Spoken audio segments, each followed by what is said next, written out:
حضرات، اس ویڈیو میں رقیہ سننے کی ترتیب بتائی گئی ہے۔ آپ اس ویڈیو کو خوب غور سے سنیں، اس میں آپ کو پتہ چلے گا، کچھ واقعات کا ذکر آئے گا کہ رقیہ کو کیسے سننے ہیں۔ اگر آپ نے غور سے اس ویڈیو کو سن لیا تو سمجھ لیجیے رقیہ اسی ترتیب سے آپ سنیں گے تو بے حد فائدہ ہوگا۔ اس ویڈیو کو خوب دھیان سے آپ سنیں۔ غیر مقلدین اور یہ قادیانی کی جو باتیں ہوئی اس کے اندر یہ بات تھوڑی عجیب و غریب ہے، لیکن کل مفتی صاحب سے ملاقات ہوئی اور پرانی کچھ یادیں تازہ ہوئی، تو میں سوچا اور ہمارے بھائیوں نے بھی سوچا کہ اس کے بھی تعلق سے، علاج کے تعلق سے کچھ بات ہمارے سامنے آ جاوے۔ بھائی دیکھو، عام طور پہ ہمارے ذہن میں ایک بات یہ ہے کہ یہ دور میں جادو، جنات، حسد، نظر یہ سب بہت عام ہے، اور میں یوں کہہ سکتا ہوں کہ 95% لوگ اس کے اندر مبتلا ہیں، اور علماء کرام بھی اس میں مبتلا ہیں۔ لیکن ذہن میں یہ بات ہے بہت سارے لوگوں کے کہ جیسا سفلی ہے، جادو ہے، ناپاک ہے، اس کا علاج جو ہے وہ ناپاک سے ہی ہوگا، ایسا نہیں ہے۔ اللہ تبارک و تعالیٰ قرآن پاک میں فرماتے ہیں وَقُلْ جَاءَ الْحَقُّ وَزَهَقَ الْبَاطِلُ، حق آئے گا، باطل جائے گا، روشنی آئے گی، اندھیرا جائے گا۔ ان الباطل کان زہوقا، اور باطل کو تو ٹوٹنا ہی ہے۔ وَنُنَزِّلُ مِنَ الْقُرْآنِ مَا هُوَ شِفَاءٌ وَرَحْمَةٌ لِلْمُؤْمِنِينَ، اللہ تبارک و تعالیٰ فرماتے ہیں ہم نے قرآن پاک کو نازل کیا، اس کے اندر شفا ہے اور رحمت ایمان والوں کے لیے۔ نبی کریم صلی اللہ علیہ وسلم نے فرمایا دو شفا کو اپنے پر لازم پکڑو، ایک اللہ کے کلام کی تلاوت اور دوسرا شہد پینا۔ نبی کریم صلی اللہ علیہ وسلم نے فرمایا خیر الدواء القرآن، بہترین دوا قرآن ہے۔ نبی کریم صلی اللہ علیہ وسلم نے فرمایا جس کو قرآن شفا نہیں دے گا اس کو اللہ شفا نہیں دے گا، اور جس کے لیے قرآن کافی نہیں اللہ اس کے لیے کافی نہیں ہے۔ اب یہ ہے کہ قرآن سے علاج کس طریقے سے کر سکتے ہیں۔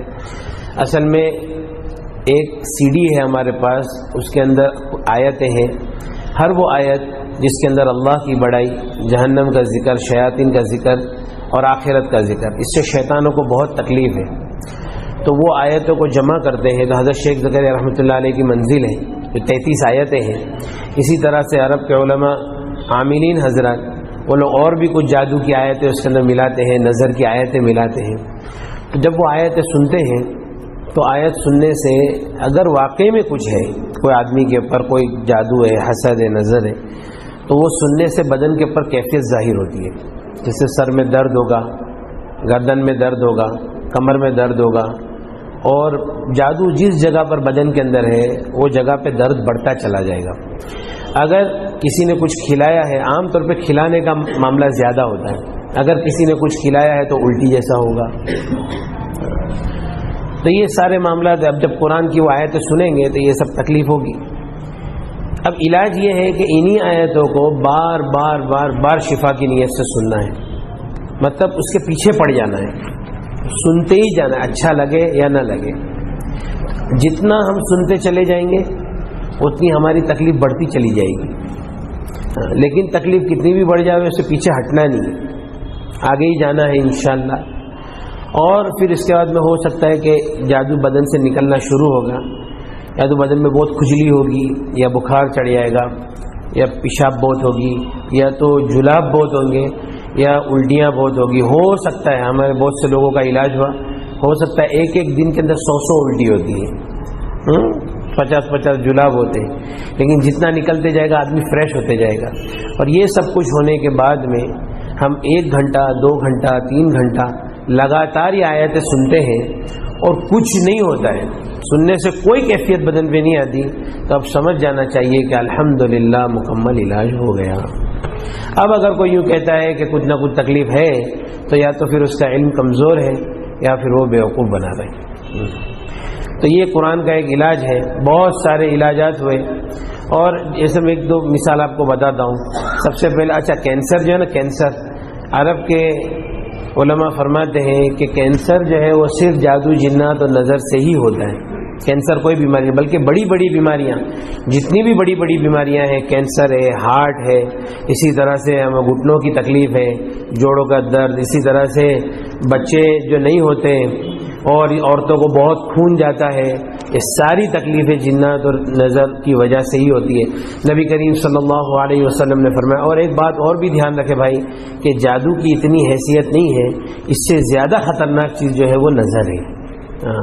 نبی کریم صلی اللہ علیہ وسلم نے فرمایا، اکثر من یموت بعد قضاء اللہ وقدرتہ بالعین، اللہ کی قضا اور تقدیر کے بعد میری امت میں سب سے زیادہ موت نظر بد سے ہوگی۔ نبی کریم صلی اللہ علیہ وسلم نے فرمایا کہ نظر آدمی کو قبر تک اور اونٹ کو ہانڈی کے اندر پہنچا دیتی ہے۔ نبی کریم صلی اللہ علیہ وسلم نے فرمایا کوئی چیز تقدیر کے اوپر سبقت نہیں کرتی، اگر کوئی چیز تقدیر کے آگے جاتی تو وہ نظر ہوتی ہے۔ نظر آدمی کو پہاڑ سے دھکا دے سکتی ہے، یہ بھی حدیث ہے کہ نظر آدمی کو پہاڑ سے دھکا دے سکتی ہے۔ اسی طرح سے یہ ہے کہ اللہ تبارک و تعالیٰ نے قرآن پاک کے اندر دیکھو سورہ یوسف میں یعقوب علیہ السلام کے بیٹے جب مصر جا رہے تھے، ان کو یوں کہا، یا بنی لا تدخلوا من باب واحد وادخلوا من ابواب متفرقہ، اے میرے بیٹو تم الگ الگ دروازے سے مت داخل ہونا، بلکہ ایک دروازے سے مت داخل ہونا، مختلف الگ الگ دروازوں سے داخل ہونا۔ تو یعقوب علیہ السلام کے ذہن میں بھی یہ تھا کہ سب کے سب ایک دروازے سے داخل ہوئیں گے تو ان کو نظر لگ جائے گی۔ نبی کریم صلی اللہ علیہ وسلم نے نظر سے بچنے کا اس کی اللہ کے رسول صلی اللہ علیہ وسلم نے دعا مانگنے کا حکم دیا، استعیذ باللہ من العین فإن العین حق، نظر بد سے اللہ کی پناہ مانگو کیونکہ نظر بد حق ہے۔ نبی کریم صلی اللہ علیہ وسلم نے فرمایا، العین حق یحضرها الشیاطین وحسد بنی آدم، یہ نظر حق ہے، شیاطین اس کو حاضر کرتے ہیں، بنی آدم کا حسد اس کو لاتا ہے۔ اب یہ ہے کہ نظر کیوں لگتی ہے؟ کوئی آدمی نے کسی کی تعریف کیا، اس تعریف کے اندر اس نے اللہ کا ذکر نہیں کیا، بس تو وہ نظر لگ جاتی ہے۔ تو عام طور پہ ہماری آج ہم کسی کی تعریف کر دیں کہ بھائی تو کتنا چہرہ کتنا اچھا دکھ رہا ہے، اب اس نے اللہ کا ذکر نہیں کیا، نظر لگ گئی کہ بھائی فلاں آدمی کا علم کتنا مضبوط ہے، اب اس میں اللہ کی تعریف نہیں کی، ماشاء اللہ بارک اللہ نہیں کہا تو نظر لگی، کیونکہ ایک آدمی کی تعریف ہوتی ہے، شیطان اس کو پسند نہیں کرتا کہ کسی آدمی کی تعریف ہو، فوراً وہ اس کے اوپر حملہ کرتا ہے۔ لیکن جب کوئی آدمی اس کے اندر کہتا ہے ماشاء اللہ بارک اللہ، اللہ تعالیٰ آپ کو اور برکت عطا فرماوے، اب اس کے بعد میں وہ نظر کا اثر کیا ہو جاتا ہے؟ ختم ہو جاتا ہے۔ اب یہ ہے اللہ کے رسول صلی اللہ علیہ وسلم نے فرمایا اپنی نعمتوں کو آدمی راز میں رکھے، اپنی نعمتوں کا زیادہ تذکرہ نہ کرے، نعمتوں کو راز میں رکھے، اور اپنی بیوی کی تعریف نہ کرے، اپنے بچوں کی تعریف نہ کرے، اپنی کسی چیز کی زیادہ تعریف نہ کرے، کسی کو شوشہ بھی نہ کرے۔ اللہ کے رسول صلی اللہ علیہ وسلم نے فرمایا استعینوا علی انجاح الحوائج بالسر والکتمان فإن كل ذی نعمت محسود، کہ اپنے کاموں کو اس سے انجام تک پہنچانے میں راز میں رکھنے سے مدد حاصل کرو، کیونکہ ہر نعمت والوں کے ساتھ میں حسد کرنے والے لوگ ہوتے ہیں۔ لیکن بہرحال اب نظر لگ گئی، اور یہ ہے کہ بھائی جادو ہو گیا، کوئی مسئلہ نہیں ہے، کوئی بڑی بات نہیں ہے۔ اور دیکھو ایک بات ہے، ایسا ہو نہیں سکتا کہ کوئی چیز جب عام ہو جاوے اور اس کا علاج عام نہ ہو، یعنی اس کا علاج مخصوص لوگوں کے پاس ہو اور ان کی جاگیر بن کے رہ جاوے، ایسا ہو نہیں سکتا۔ تو یہ قرآن ہے، اور قرآن یہ سورج ہے، یہ سورج سب کے لیے نکلا ہوا ہے اور ہر آدمی اس سے فائدہ اٹھا سکتا ہے۔ یہ قرآن ہے، اس میں شفا ہے، بے شک ہے، اس میں کوئی شک کی بات نہیں ہے، اور ہم نے تو علاج کر کے دیکھا ہے۔ ایک ہمارا بھائی تھا، سب سے پہلا علاج ہوا، میں مولانا بلال کو بھی بولا تھا کہ ایک لڑکا احمد آباد سے فون آیا کہ ہمارے حضرت مفتی صاحب نے کہا تھا کہ بھائی وہ جنید کو فون کرو، اس نے کچھ قرآن کے علاج کی ترتیب ہے وہ بتائے گا۔ وہاں سے فون آیا، میں بولا بھائی دیکھو میں کسی کے گھر پہ نہیں آؤں گا، میں تمہارے کو یہاں سے علاج بتا دوں، اگر ہو سکتا ہے تو کر لو۔ تو علاج یہ ہے کہ آپ کو فجر سے لے کے رات تک قرآن سننا ہے، فجر سے ظہر تک سننا ہے، اس کے بیچ میں نیند آئے گی، آپ کو سونا نہیں ہے۔ اچھا، پھر ظہر میں کھانا کھانا ہے، کھانے کے بعد تھوڑی دیر کیلولا کرنا ہے۔ کیوں کیلولا کرنا ہے؟ کیونکہ شیطان کیلولا کرتا نہیں ہے، کیونکہ تم جاگتے رہیں گے اور تم سوتے رہیں گے تو وہ جاگتا رہے گا، وہ کیلولا کرتا نہیں ہے۔ لیکن دوسرے ٹائم پہ تمہارے کو سلائے گا تو تم کو سونا نہیں ہے، قرآن سننا ہے۔ اب اس کا پہلا ایک دن گیا تو بول رہے مولانا پورا دن قرآن، اچھا اتنا سخت جادو تھا، کم سے کم نہیں تو بھی 15 سال کا جادو تھا وہ۔ تو کہا کہ مولانا پورا دن سنتے سنتے نا سر بہت دکھ رہا ہے۔ بولا چلو الحمدللہ، پکڑ میں معاملہ آیا۔ اب دوسرے دن اور سنا، بولا اور سنو بھائی، اور سنا، تو بولے کہ تھوڑی تھکان لگ رہی ہے، کمزوری لگ رہی ہے. بولا الحمدللہ اندر جو چیز ہے وہ کمزور ہو رہی ہے، ورنہ قرآن سے تھکان کا کیا مطلب ہے؟ اچھا تیسرے دن بھی کمزوری، چوتھے دن تو ایسی حالت ہو گئی کہ ایسا لگتا تھا کہ ابھی یہ مر جائے گا. اس کے والد نے مجھ کو کہا کہ بھائی یہ تو ایسا لگتا ہے کہ ابھی جائے گا دنیا سے.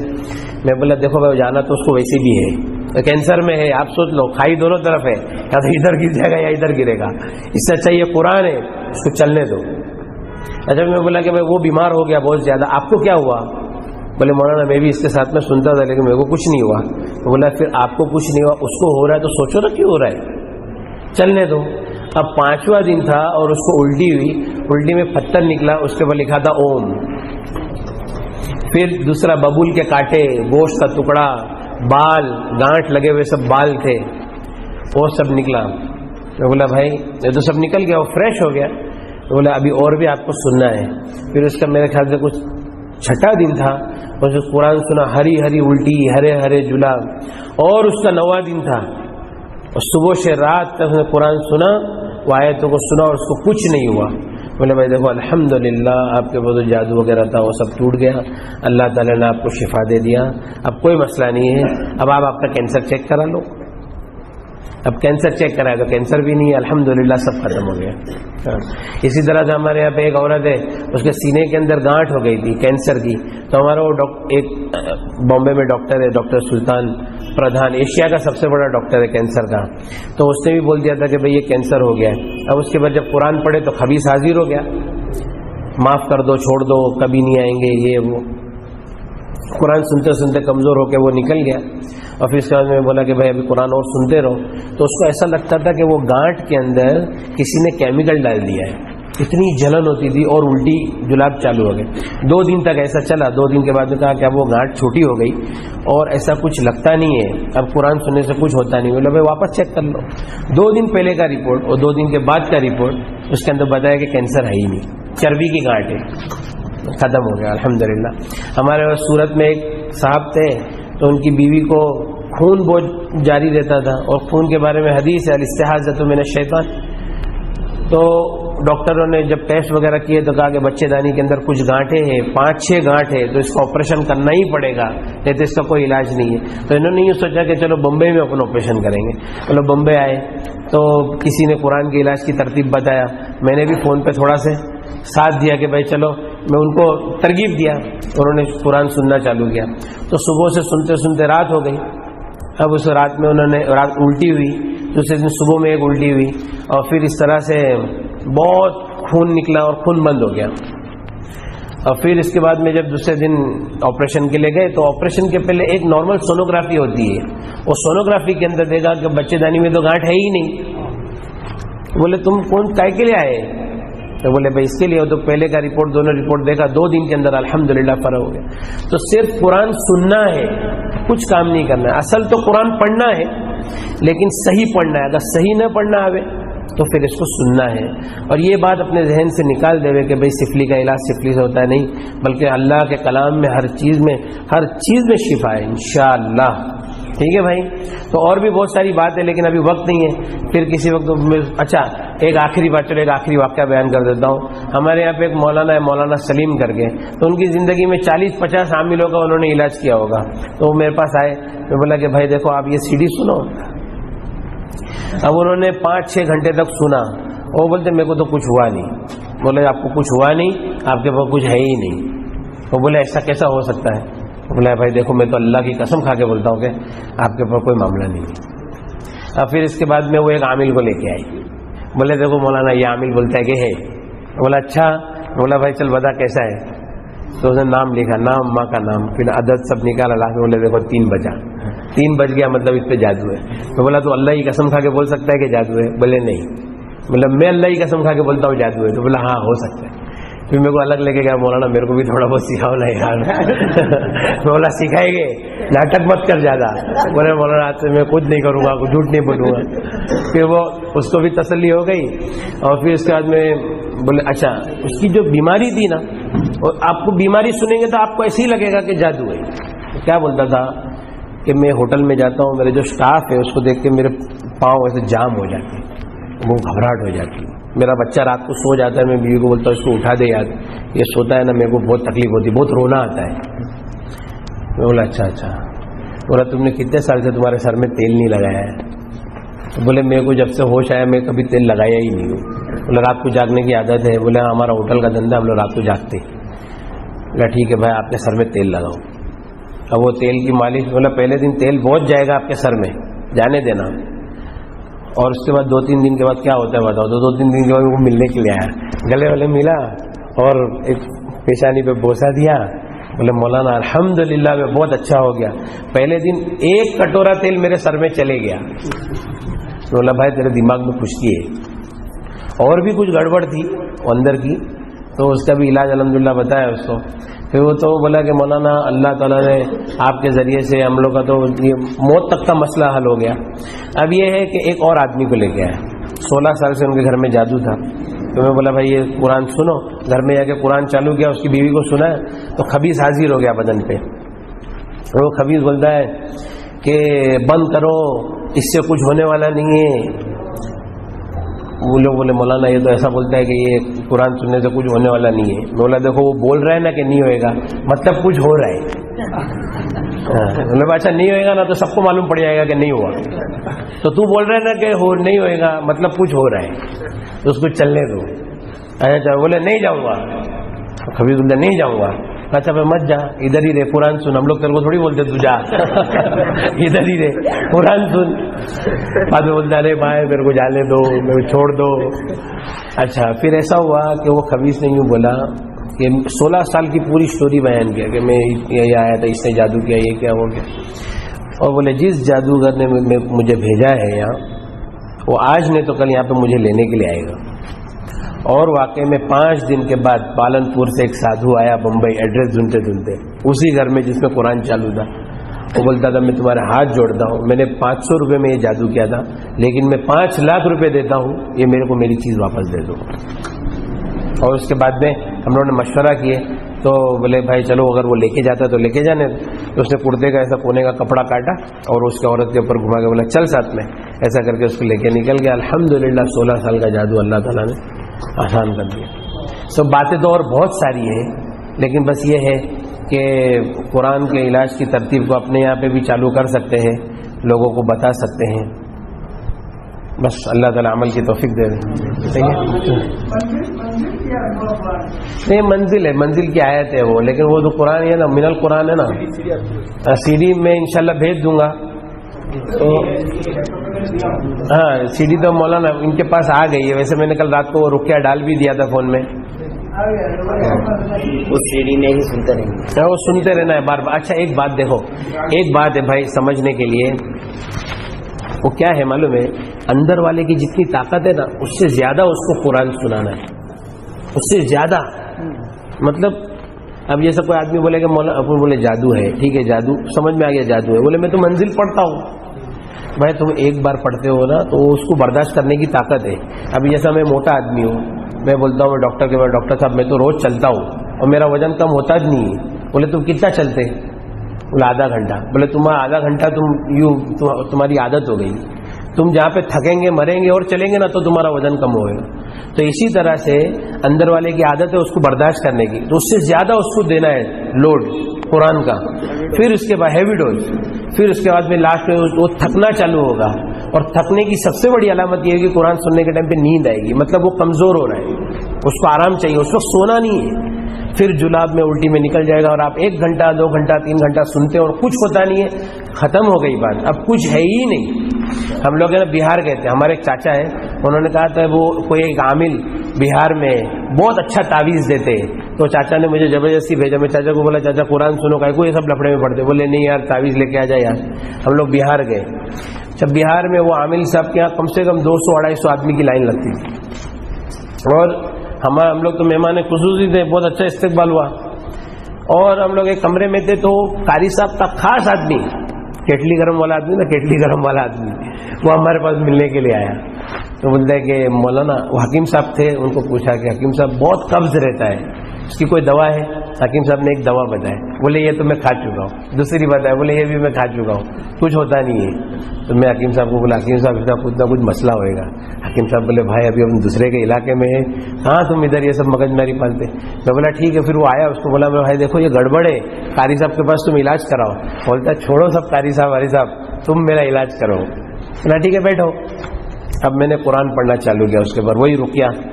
تو فنسن علی القوم الکافرین کے اوپر میں اس کو پوچھا کیا ہوا, بولے بہت الٹی جیسا ہو رہا ہے. تو بولا دیکھو بھائی آپ کے پیٹ میں جادو ہے. پھر میں بولا آپ حافظ ہے؟ بولے ہاں حافظ ہے. تو میں بولا آپ کو آج سے 10 پارے پڑھنا ہے. تو بولے کہ میں 10 پارے نہیں پڑھ سکتا ہوں, میں تو 2 پارے کے اوپر تو پڑھ ہی نہیں سکتا ہوں. بولا وہ آپ کو پڑھنا ہے. تو بولے ٹھیک ہے مولانا میں کوشش کروں گا. اس نے 2 پارے کے اوپر برابر, وہ 2 پارے کے اوپر سے حالات اس کے بگڑنے چالو ہو گئے, لیکن اس نے پڑھا اور پھر اس کے بعد اس کو الٹی چالو ہو گئی, اور الٹی بھی کرتا رہا, نے قرآن بھی چالو رکھا. ہم لوگ وہاں سے سفر کے دوسری جگہ پر گئے, پھر وہاں سے آئے. اس نے بولا مولانا آج الحمدللہ میں نے 15 پارے پڑھا اور مجھے کچھ نہیں ہوا. بولا بھائی الحمدللہ آپ کا علاج ہو گیا. آج بھی فون کرتے رہتا ہے کہ میرے یہاں بچہ ہوا ہے, نام دو حضرت, کچھ نام بتا دو. سمجھ میں ہے نا. تو یہ قرآن کا علاج ہے بھائی, اس میں 1 پیسے کے خرچ کی ضرورت نہیں ہے, نہ مشت نہ زعفران نہ امبر, ہاں کچھ بھی خرچہ, نہ مرغی نہ لیمبو نہ لال کپڑا. ایک ہمارے عربی عامل ملا, مولانا بھی وہ ٹائم پہ حج میں ساتھ میں تھے. ایک عربی عامل ملا تو بولتا ہے کہ تمہارے ہندوستان میں شیخ لوگ یہ سب منگاتے, ہانڈی منگاتے, لال کپڑا منگاتے. میں بولتا ہوں خالی قرآن پڑھو, قرآن سنو, فرشتوں کو جو چیز کی بھی ضرورت ہوگی اللہ کے پاس سے لے کر آئیں گے. ٹھیک ہے بھائی, آپ دعا کرا دو نا مولانا, کرا دو یار. اللهم لك الحمد كما ينبغي لجلال وجهك وعظيم سلطانك. اللهم لا احصي ثناء عليك انت كما اثنيت على نفسك. اللهم صل على سيدنا مولانا محمد وعلى ال سيدنا مولانا محمد وبارك وسلم. لا اله الا هو الحليم الكريم. سبحان الله رب العرش العظيم والحمد لله رب العالمين. نسألك موجبات رحمتك وعزائم مغفرتك والغنيمة من كل بر والسلامة من كل إثم. لا تدع لنا ذنبا إلا غفرته ولا هما إلا فرجته ولا دينا إلا قضيته ولا مريضا إلا شفيت ولا حاجة هي لك رضا إلا قضيتها يا أرحم الراحمين. اللهم يا أول الأولين يا آخر الآخرين يا ذا القوة المتين يا راحم المساكين يا أرحم الراحمين. اللهم إنا نسألك العفو والعافية الدائمة في الدنيا والآخرة. اللهم أرنا الحق حقا وارزقنا اتباعه وأرنا الباطل باطلا وارزقنا اجتنابه. اللهم إنا نسألك الهدى والتقى والعفاف والغنى. اللهم لا سهل إلا ما جعلته سهلا وأنت تجعل الحزن سهلا إذا شئت. اللهم إنا نسألك من خير ما سألك منه نبيك وحبيبك محمد صلى الله عليه وسلم ونعوذ بك من شر ما استعاذك منه نبيك وحبيبك محمد صلى الله عليه وسلم وأنت المستعان وعليك البلاغ ولا حول ولا قوة إلا بالله العلي العظيم. سبحان ربك رب العزة عما يصفون وسلام على المرسلين والحمد لله رب العالمين. دوستو یہ پارٹ نمبر 1 ہے, یہ آپ نے مکمل سن لیا. اب اس کے بعد رقیہ پارٹ نمبر 2 پر آئے گا. اسے آپ کو بار بار سننا ہے اور بار بار ریپیٹ کرنا ہے. جب تک آپ سنیں گے, دھیان سے سنیں گے اور بار بار اسے ریپیٹ کریں گے تو انشاءاللہ بے حد فائدہ ہوگا. جب تک سنیں, من سے سنیں, نہیں سننے کا من کہے تو بند کر دیں. پیشاب پیخانہ کھانا پینا جو حاجت ہو اسے پوری کر لیں, پھر اطمینان کے ساتھ سنیں تو انشاءاللہ آپ کو کہیں جانے کی ضرورت نہیں, گھر بیٹھے آپ کو آرام مل جائے گا. السلام علیکم ورحمۃ اللہ.